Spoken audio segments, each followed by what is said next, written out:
안녕하세요. 세라의 집에 오신 것을 환영합니다. 저는 미국 사는 여자 뮤지션입니다. 5월에 다 읽은 책을 리뷰하도록 하겠습니다. 이 책은 제가 2번에 걸친 리뷰에도 남겼듯이 재미있는 얘기가 가득한 책입니다. 이 책 덕분에 제가 새롭게 알게 된 사실도 많고요. 어떤 현상에 대한 저만의 새로운 시각을 가지게 되었습니다.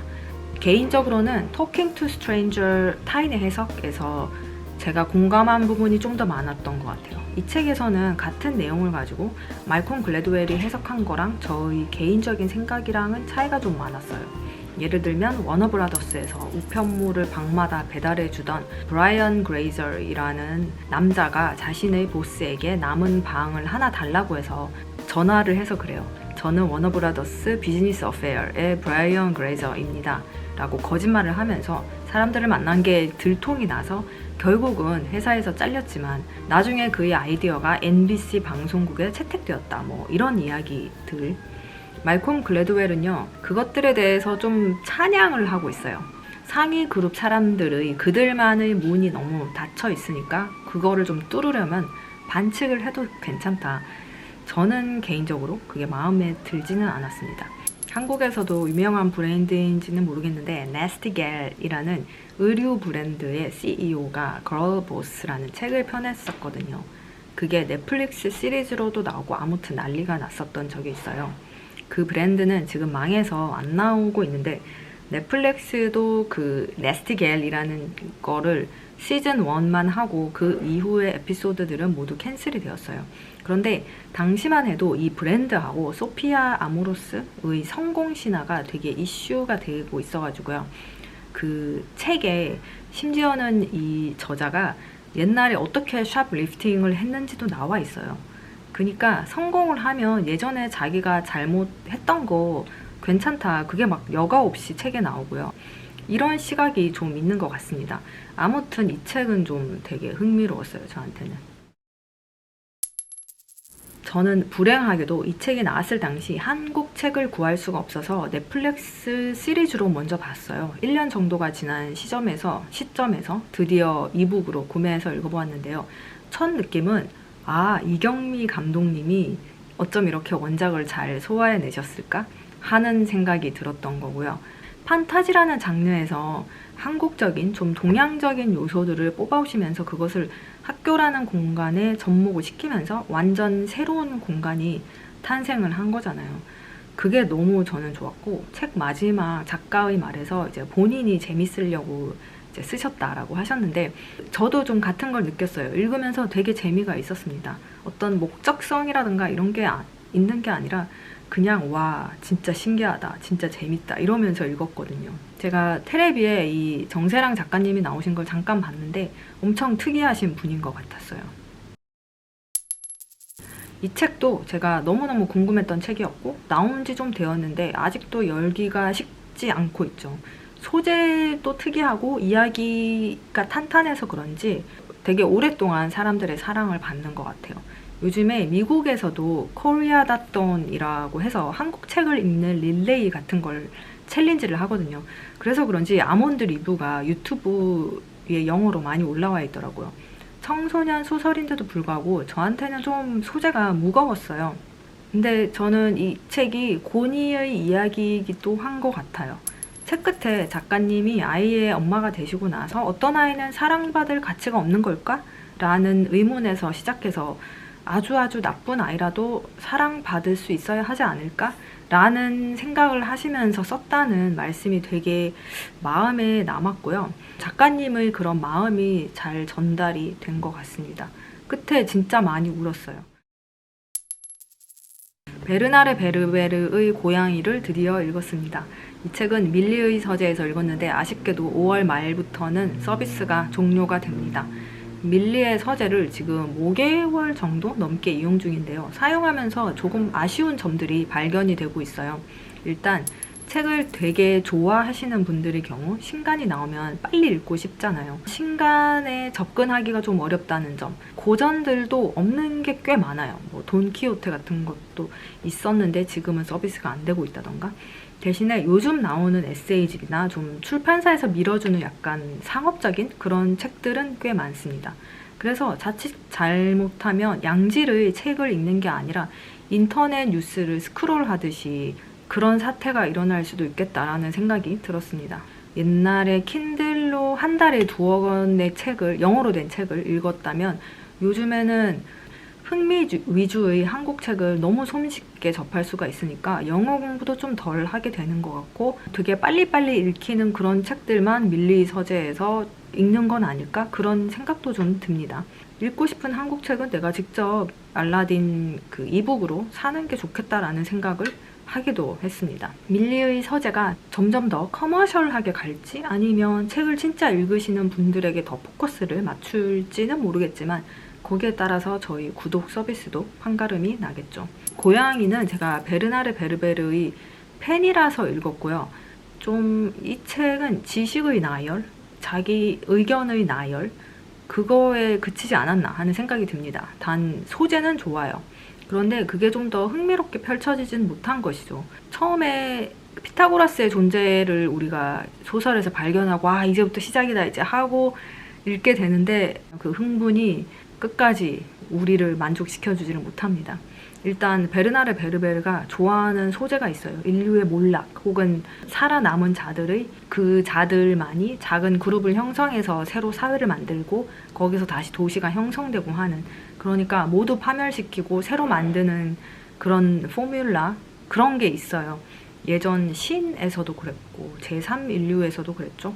상상력이 뛰어난 사람들이 약간 인류의 디스토피아 같은 것을 생각하고 거기서부터 다 파괴된 거에부터 다시 시작하는 뭐 그런 경향이 있는 것 같아요. 이번에 새로 책이 또 나왔는데 문명 특급, 그거는 좀 기대를 해봐도 될 것 같아요. 고양이에서 밑밥을 많이 깔아놨기 때문에 그거 다 읽으신 분들은 문명 특급도 저랑 같이 읽었으면 좋겠습니다. 우리는 베르나르 베르베르 팬이니까요. 이 책은 되게 오래전에 사가지고 끝을 냈는데요. 소설을 읽으면서 클래식 음악도 듣고 감상을 하고 이런 거는 좋아하는데 저는 다 읽고 난 느낌은요.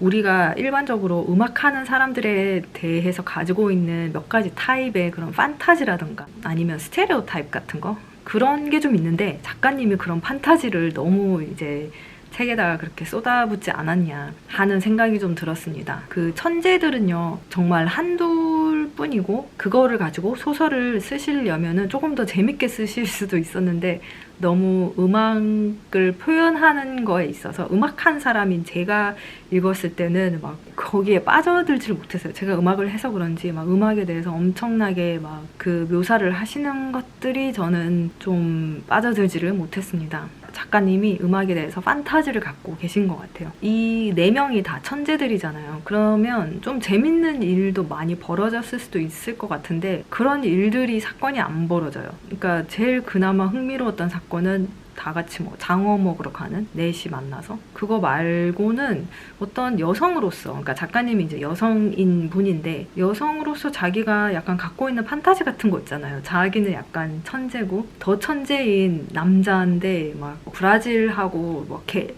섞여가지고 되게 멋있게 잘생긴 엄청 이국적인 남자아이가 자기를 좋아하고 있고 뭐 또 저기서는 정말 해맑게 아무것도 모르는데 피아노만 잘 치는 어떤 남자아이가 있고 뭐 그런 식으로 해서 그 사춘기 소녀들이 보는 순정 만화 같은 그런 느낌을 받았어요. 어떤 소녀들이 갖고 있는 판타지를 그냥 소설로 풀어낸 것에 불과하지 않지 않을까 그런 생각이 좀 들었습니다. 김동식 작가님의 작품집 어원 4권째입니다. 개인적으로 3권 13일의 김나무는 그러니까 1권은 외계인, 2권은 요괴, 3권은 범죄에 관한 이야기들이 많아요. 제가 읽기에 좀 거북했던 점이 뭐냐면 언캐니 밸리라고 혹시 아세요? 로봇이 너무 인간을 하고 닮으면 우리가 좀 거부하게 되는 그 선이 있잖아요. 묘사들이 너무 사실적이고 그래서 이야기들이 짧아서 그런지 서사들이 그런 것들을 받쳐주기도 전에 그런 사건 자체만을 글로 적힌 거를 보고 좀 약간 불쾌함을 느끼고 거기서 그냥 끝나버리는 거죠. 단편 소설이니까. 사권 양심 고백도 읽었는데 이것도 약간 불쾌한 골짜기 같은 그런 느낌이 계속돼요. 실제로 그런 일이 일어날지도 모른다는 현실적인 우려 같은 게 들어서 책을 읽으면서 좀 찜찜한 느낌이 들었습니다. 제가 예전에는 트렌드 코리아를 매년 사서 읽었는데 어느 순간부터 읽지 않게 되었어요. 서점에 갈 일도 없고 한국 책을 구하기가 어려웠기 때문이죠. 그런데 오랜만에 이 책을 읽어보니까 참 그동안 세상이 많이 변했구나라는 걸 느꼈어요. 왜냐면 이 책이 이제는 트렌드에 맞지 않을 수도 있겠다. 책이 1년에 한 번 이렇게 되게 두껍게 나오잖아요. 그래서 한계가 좀 있는 것 같습니다. 2021년이 좀 많이 지났잖아요. 그래서 그런지 이 책을 읽는데 너무 지루했고 별로 새로운 걸 발견하지는 못했어요. 일단 읽으면서 좀 부족하다 싶은 부분들을 제가 좀 나열을 해봤거든요. 개인적인 의견이니까 제가 한국에 없었기 때문에 공감을 하지 못했던 부분도 있으니까 참고하셨으면 좋겠어요. 일단 첫 번째는요. 용어를 만드는데 너무 화려하지 않았나. 그 내용보다는 막 새로운 영어랑 그런 섞은 되게 멋있는 말들 있잖아요. 전문적인 말들에 너무 초점을 맞추지 않았나. 일단 그거는 말일 뿐이잖아요. 진짜 중요한 것은 내용인데도 불구하고 말이죠. 여기 나온 용어를 다 배우기도 전에 또 새로운 게 계속 나올지도 모르겠다라는 생각이 들었어요. 두 번째는 작년 이야기가 너무 길어요. 2020년에 대한 이야기가 짧게 나오고 아주 짧게 나오고 이제 2021년에 대한 그 트렌드 코리아의 내용이 있어야 되는데 이게 너무 길었어요. 그래서 좀 지루했던 감이 있습니다. 그리고 세 번째는 예측이 좀 틀리더라도 소신껏 뭔가 새로운 의견을 내는 그런 도전 정신, 실험 정신은 없었다라는 생각이 듭니다. 연예인이나 뭐 댓글이나 인터넷 용어 같은 그런 되게 사소한 거에 대해서 너무 구체적으로 길게 적고 불필요한 내용도 좀 많았고 그런 느낌이 들었어요. 신세대 사람들이 치고 빠지는 걸 좋아한다. 그러면 그런 사건에 대해서 아니면 그런 현상에 대해서 분석을 이제 하셨잖아요, 책에서. 그러면 그 뒤에 뭔가를 도출을 해야 되지 않을까요? 근데 그거를 그냥 나열하는 거에 시간을 너무 많이 할애했다. 여러 가지 예들이 미국하고 한국에만 국한이 되고 트렌드 코리아니까 당연히 제가 미국에 사는 제가 느끼기에는 좀 지루하게 읽은 부분도 사실 많기는 해요. 페루의 예도 나오기는 하는데 되게 단편적인 거잖아요. 그런 거는 뭐 한두 군데 있기는 했습니다만 대부분은 미국에 이러니까 우리나라에도 이럴 것이다. 뭐 이런 얘기가 좀 많았던 것 같아요. 그리고 글이 중복되는 게 너무 많아요. 뭐 이것으로 명명하고자 한다. 그러면 그 뒤에 그 뒷이야기가 나와야죠. 그런데 몇 문단 뒤에 한 번 더 그 얘기가 또 나와요. 이것으로 명명하고자 한다. 그래서 이걸 편집을 하시면서 제대로 안 읽어보셨나? 아니면 일부러 두 번이나 강조를 하시려고 했나? 그런 의문도 좀 들었습니다. 그리고 광고가 아닐까 하는 의문이 드는 것도 되게 많았어요. 예를 들어서 눕이라는 운동 앱 같은 거 그런 거는 제가 그 쇼 프로그램에서도 약간 PPL 비슷하게 본 기억이 나는데 이 책에서도 나오고 그래서 이게 광고인가? 아니면 진짜 트렌드가 그런가? 근데 내 주변에는 이거 쓰는 사람들이 없는데 왜 이러지? 약간 이런 느낌이 드는 것도 몇 군데 있었고요. 현상에 대한 것을 기술을 막 하잖아요. 그런데 그거에 대해서 우리가 비판을 할 수도 있고 어떤 가치 판단을 할 수가 있는 거잖아요. 젊은 사람들이 뭐 이런 거를 좋아한다. 그러면 거기서 끝인 거예요. 그런 현상들에 대해서 어떤 좋다 나쁘다라는 나름의 그분들만의 인사이트 같은 거 좋아 보이지 않는다 라던가 뭐 좋아 보인다 라던가 이렇게 했으면 좋겠다 라던가 그런 주관적인 생각도 알고 싶어서 우리가 책을 읽는다라고 생각하거든요. 근데 그런 거는 없었던 것 같아요. 젊은 애들이 댓글에다가 뭐 이렇게 해서 댓글로 장난을 친다. 그러면 그게 좋은 현상일 수도 있고 안 좋은 현상일 수도 있는데 거기에 대한 가치 판단이 없었던 거. 그러니까 좀 그래서 결론은 트렌드 코리아는 그 책 앞에도 보면 이제 유튜브로 만드셨다고 했던 거를 제가 기억을 하는데 아마 그게 조금 더 맞지 않을까. 책으로 1년에 한 번씩 내는 거에는 요즘에 세상이 너무 빨리 지나가니까 한계가 있는 것 같습니다. 자, 일단 5월 달에 읽은 책은 이렇게 해서 9권을 읽었습니다. 저는 다음에 또 다른 책 리뷰로 다시 돌아올게요.